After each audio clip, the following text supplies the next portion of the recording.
Holland ટ્રેક્ટરમાં મિત્રો આપણે બેટરી ઉતરી ગઈ છે. આપણે પહેલો વરસાદ વાવણીનો થયો ને તેનું ટ્રેક્ટર આમને પડ્યું છે.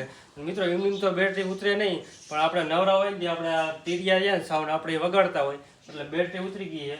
મિત્રો સ્લેપે લાગતો નથી. જો તમને બતાવું હું સ્લેપમાં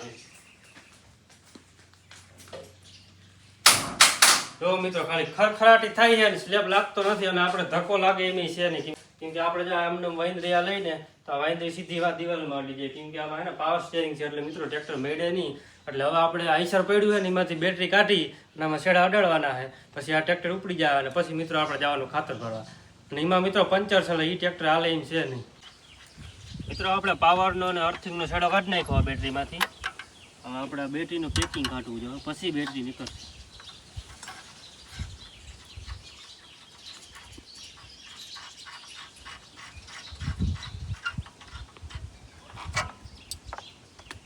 બાંધલ છે હજી.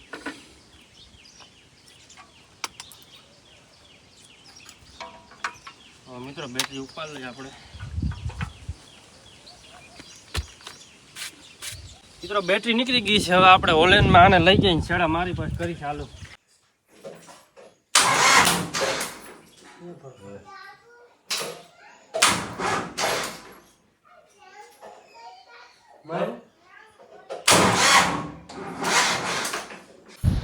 એક બેટરીમાંથી આપણે બીજી બેટરીમાં છેડા માર્યા તો ના આવ્યું. હવે મિત્રો બેટરી ટ્રાન્સફર કરવી ગયો.